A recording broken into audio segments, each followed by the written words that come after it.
Namaskar viewers, hello and welcome to Sansad TV. I'm Tina Jha, you're watching Perspective. The ocean is fundamental to life on Earth, covering 3/4 of the Earth's surface, containing 97% of the Earth's water, representing 99% of the living space on the planet by volume. The ocean is an important source of our planet's biodiversity, plays a vital role in the climate system and water cycle, provides a range of ecosystem services, supplies us with oxygen to breathe, contributes to food security, nutrition, jobs and livelihoods, acts as a sink and reservoir of greenhouse gases, provides a means for maritime transportation, including for global trade, forms an important part of our natural and cultural heritage, and plays an essential role in sustainable development. That's how intrinsic the ocean is for our life and for our future. But despite this, our oceans are facing unprecedented threats. Rising temperatures from climate change are causing record heat waves in the seas, damaging marine life. Pollution, overfishing, and loss of biodiversity are pushing many ecosystems to the edge of collapse. That's why more than 150 countries, including India, have come together in Nice, France, for the 3rd UN Conference on Oceans. World leaders, scientists, and communities are deliberating on ways to tackle these urgent threats and map out a path to save our blue planet. So we are going to talk about the key issues of discussion at the 2025 UN Ocean Conference and what countries can do collectively to address the challenges concerning the oceans. We'll also talk about India's commitment towards a resilient blue economy and how we are progressing towards it. Joining me are two distinguished guests. So let me begin the program by introducing them to you. It gives me immense pleasure to welcome Professor P.N. Vinay Chandran, Professor and Chair, Center for Atmospheric and Oceanic Studies, Indian Institute of Science, Bangalore. Professor, absolute pleasure to have you on Sansad TV. Also delighted to welcome Mr. Manish Bhaskar Asodikar, Research Associate, Center for Sustainable Resource Management, Land Resource Division, the Energy and Resources Institute. Mr. Asodikar, glad to have you with us on this telecast on Sansad TV. All right, so Professor, let me begin the program with you. So the 2025 United Nations Ocean Conference opened in France with strong calls to accelerate action and mobilize all actors to conserve and sustainably use the ocean. Give us and our viewers a sense of what key issues are driving this conference, the 5-day conference. Also, what are some urgent issues that, that you think need attention at this critical global conference? Well, the United Nations declared this decade, that is starting from 2021 till 2030, as the Ocean Decade. This was considering the various facets of ocean that we experience today.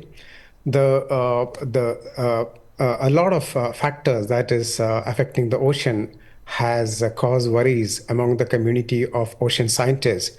And the primary goal of this Ocean Decade was to tackle those issues. And it is with the motivation that the Ocean Decade is for everyone, and anyone can join and participate so that finally we get an ocean we want, and what is the science that we need to do for these oceans. There have been specific issues. For example, the ocean temperature has been warming, and there have been large issues of marine heat waves. There have been increasing incidences of fish population decreasing, the productivity of the ocean decreasing, on which the fisheries are dependent, the oxygen levels in the ocean is decreasing, and so on. So it is with this realization that the UN suggested and promoted and took active step in bringing nations together towards a collective effort towards enhancing our knowledge about the ocean so that we can use ocean sustainably towards the progress, and so that the future generation can have a clean, habitable, and safe oceans. So it is in this context that the UN has been organizing larger conferences like the one we see today, and also major programs. And these programs covers various facets of the issue, such as understanding the ocean, the science that we need to do, also develop capacities for that, so that we have enough manpower and resources to take these efforts forward, and also disseminate these knowledge to all the levels of populations and regions in the world, and so that the communities that depend on the ocean and cities that are located along the coastlines manage the oceans in a sustainable way, and we develop from that. Okay. Mr. Asodikar, I'll also get the opening remarks from you in context of the conference which is underway. And while we understand that there is the High Seas Treaty, which is critical, which is on the agenda, and the countries are hoping to ratify this agreement as soon as possible. The other issues being decarbonizing maritime transport, but also plastic pollution. And I'll ask you a specific question on plastic pollution. This was also the focus of the World Environment Day this year, that being the theme of beating plastic pollution. And since you also have worked on key projects in this area, I'll ask you a question on how grave is the crisis of plastic pollution, and when we say beating plastic pollution, what is the kind of cooperation that we have at the global level in dealing with this challenge? Because plastic is everywhere, and I ask you specifically this: from the food we eat to the air we breathe, plastic is everywhere. This is a crisis, and how are we approaching it is something that you can help us understand. So certainly you have said it correctly. Once upon a time, during its durability and versatility, plastic was considered as a revolutionary material, but now it has become a transboundary problem. So considering in India, if we see, India is surrounded by oceans from three sides, and we have around more than 7,500 kilometers of coastal area and around 9 coastal states. So, as per the recent estimates, a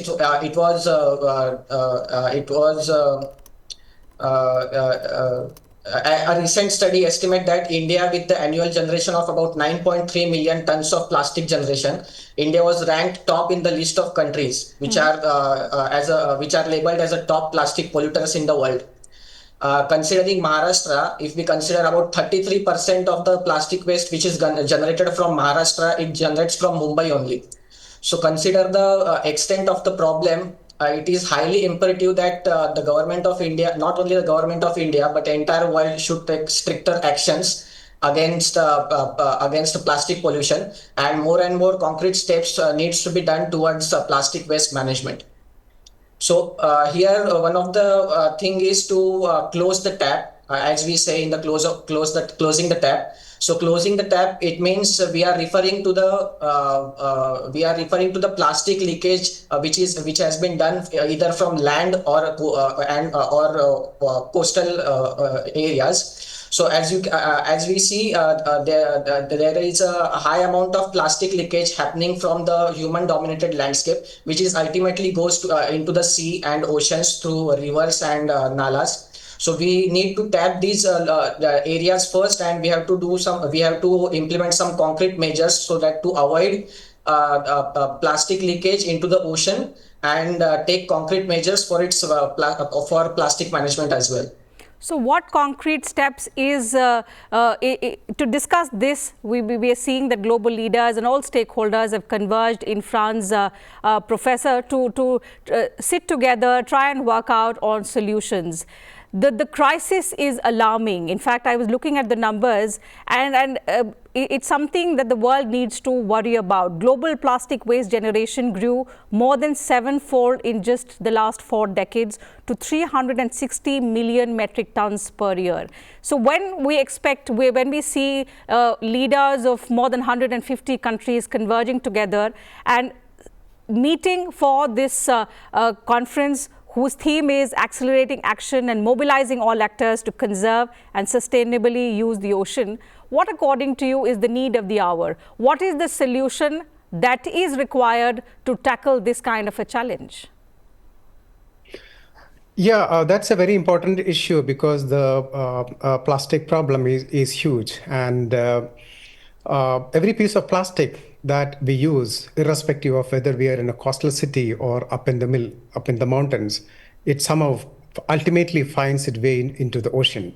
So we have to have concrete measures to stop that, and where, how, and what methods to be adopted for that has to be discussed, because plastic is in our everyday life to a large extent. So it would require transformational technologies, replacement of what we use in terms of plastic, and of course proper disposals and checkpoints on where the plastic is reaching into the oceans. Professor, if, as a scientist, if I may ask you, what is India's science-driven approach when we talk about benefiting both people and the planet? When we say we are committed to a resilient blue economy, what is our science-driven approach? I'll take the question on global cooperation to Mr. Asodikar, but the science-driven approach is something that you can throw light on. Yes, the oceans around our country has a major role on everything on India. For example, all the water that we get, it comes from the monsoon, which lasts for about a 4-month time from June to September. All that water comes from the ocean. It is the clouds that form over the ocean and they blow over to the land, which brings all the rain. So the processes that happens over the ocean is extremely important for all the water that we need. And India has made a major progress in understanding those processes, observing them, bringing them into the models, and bringing into forecast of both ocean-related phenomena and weather patterns, so that it benefits the entire country, its economy, and life of people. Also, it would not be an overstatement to say that India is the forefront country in leading the science of the Indian Oceans. So we have major international program called as the International Indian Ocean Expedition, which is a forum where all countries bring together and coordinated programs to understand the science of the ocean. So there are other issues, like we have major issues related to weather, such as cyclones, extreme weather events, and many of them are forming over the ocean and then over to the land. If you look at the record of history, our cyclone related disasters are presented, are managed to a large extent by timely warnings and so on. All this has happened owing to the large technological and scientific investment that we have made in understanding the oceans. We have excellent observing systems, such as the HF, so-called HF radars, which measures the ocean currents. We have so-called acoustic Doppler current profilers, which measures ocean currents. We have moored buoys, which measures all weather-related parameters and so on. Mm-hmm. So we have excellent platforms for measuring oceans, such as ships, satellites, and other robotic instruments. So we have made a very good investment in terms of both science, technology, and manpower in mapping the ocean. And all the numbers that we are talking about in terms of how much the ocean has warmed and where it is warming and why it is warming, we have somewhat very clear answers to those questions in such a way that we are able to identify what the problems are owing to the scientific investment that we have done. So even in the field of fisheries, we have been making this forecast of potential fishing zones. Also, we have been advising fishermen on what season we shouldn't fish, so that the spawning of fish is protected. All that happens because of the investment that we have made in the science and technology of oceanography in India. So I think India has more or less set an example on how to observe the ocean, how to understand, how to develop the science, and what technological investment are to be made, so that we have designed future plans and design systems for the sustainable oceans that the UN is advocating the world to come together and implement. Okay, Mr. Asodikar, taking on from what Professor said, the fact that India's oceanic governance is backed by technology and innovation, which is helping us and which is also reinforcing us and bringing us to a position where we can take a global leadership role. But I'll take that in the next round.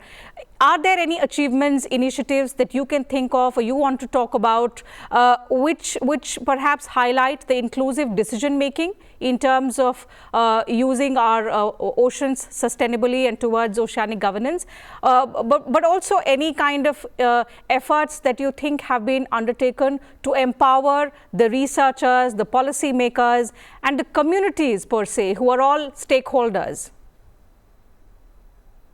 So here, for fight against ocean pollution, having a proper and concrete regulatory mechanisms is of utmost importance. So if we, if we want to give if I want to give an example, we are working on a project which is an international collaboration between Netherlands NGO and Indian NGO. So it is the project. The main objective of this project is to identify plastic leakage hotspots and implement economically viable waste blockage technologies. So to avoid leakage of plastic from inland water bodies to the ocean or coastal areas. So here, importance utilization of new technologies such as satellite monitoring, AI, and drones for surveillance and data collection is of crucial step. So in this project, we are taking use of solar cameras and sensors, which are installed at the strategic locations adjacent to water bodies in Mumbai metropolitan region, which is giving us a real-time data about the plastic leakage, which is giving us a real-time data about quantification of plastic leakage which is happening from a particular water body. Ultimately, as we know that ocean gets loads of plastic from land-based or water-based sources. So closing the tap itself, is very important. So for that kind of objective, we have to involve more into conducting research. We have to allot more infrastructure and I would say more amount of financial back to such projects, which helps not only in quantification of plastic waste, but also helps in providing cost-effective blockage technologies, which will help in reducing plastic leakage hotspots, which will help reducing plastic emissions into the oceans. Okay. I'll try and understand more specifically on some of the points that Union Minister for Earth Sciences, Dr. Jitendra Singh, has made at the UN Conference on Oceans. Professor, because this also relates to the point that you were making earlier on the deep ocean missions, upcoming manned submersible. That's something that the minister has highlighted. He also has spoken about the nationwide single-use plastic ban. At the same time, highlighted $80 billion worth of blue economy projects.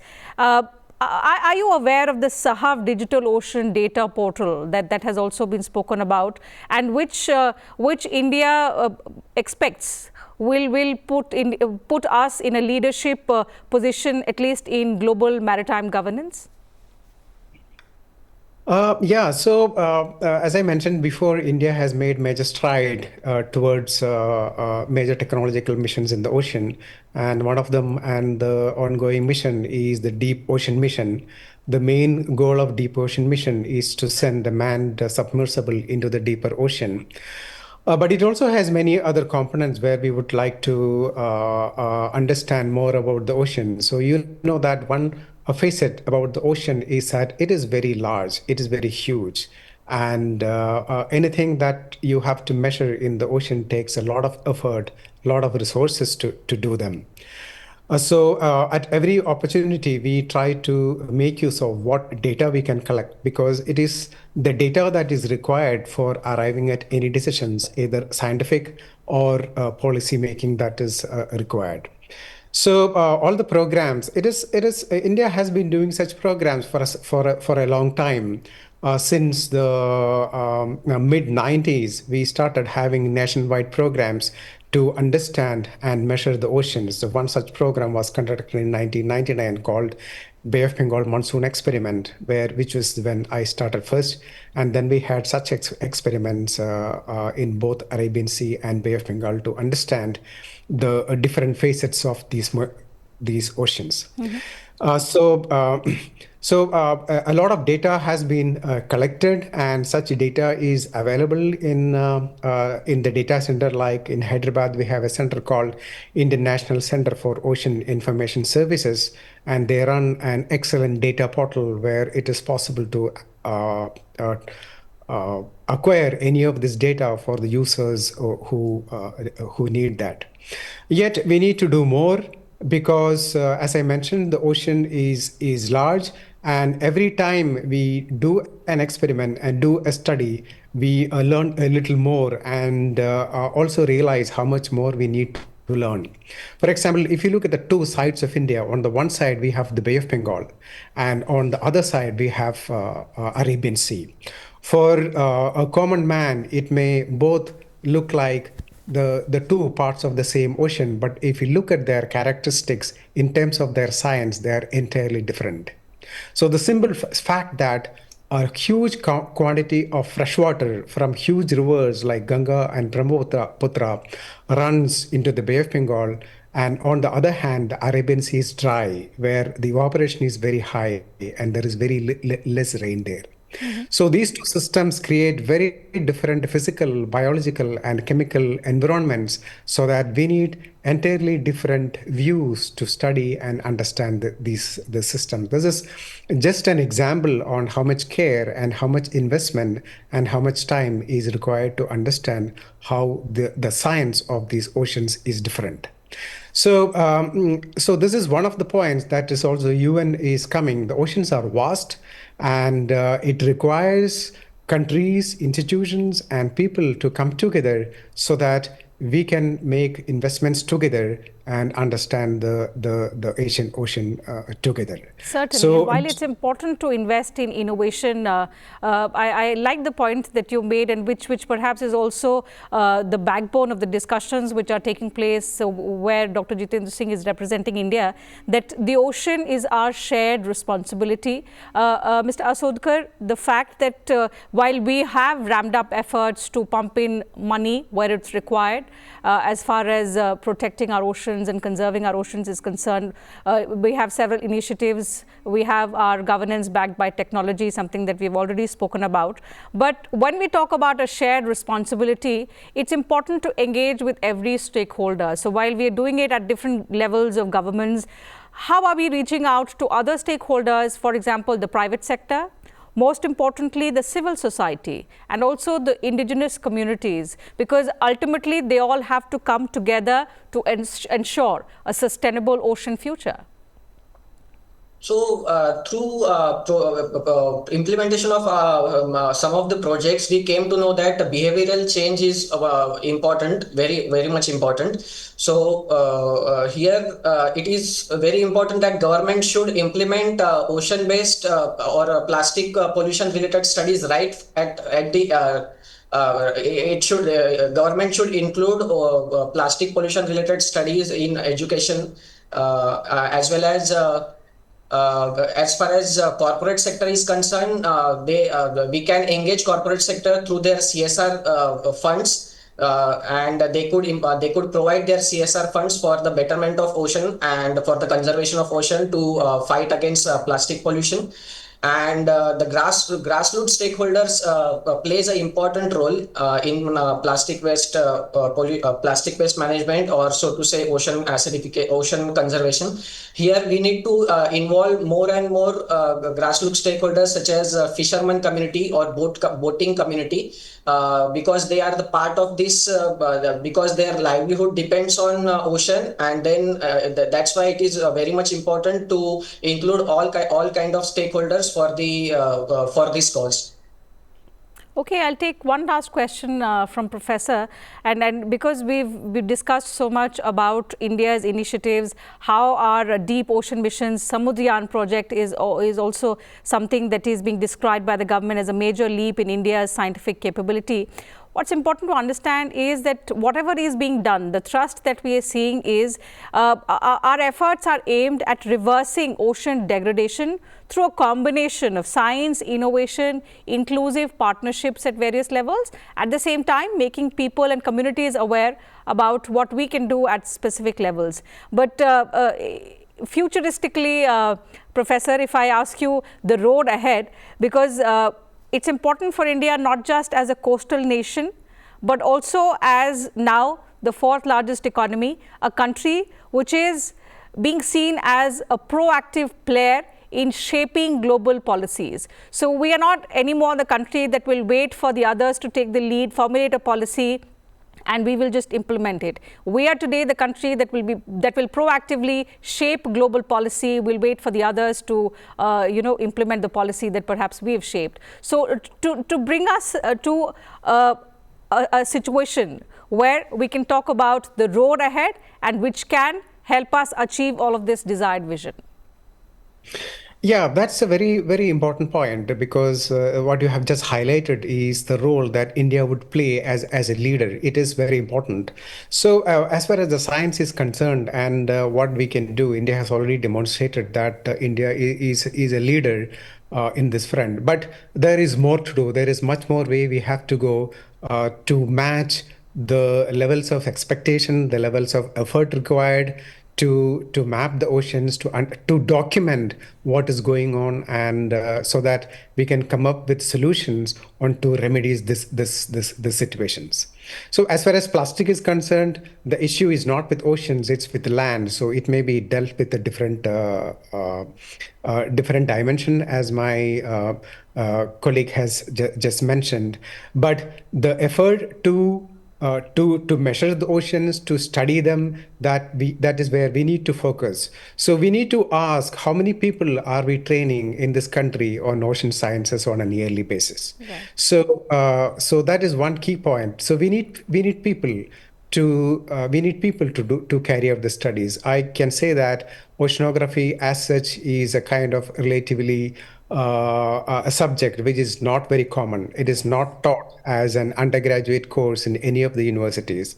Very few universities in India offer oceanography as a master's course, and very few institutions, except for some premier institutions, there aren't many institutions which train oceanographers.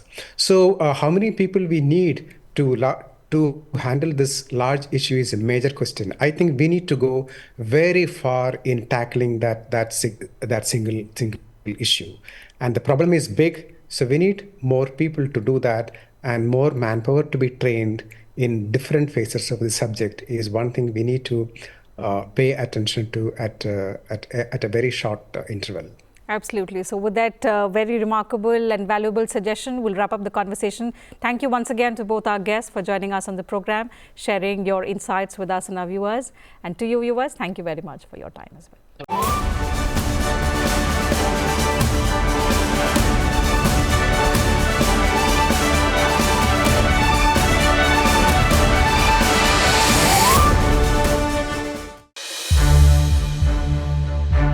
To watch more programs of Sansad TV, subscribe to our YouTube channel and don't forget to like and share them.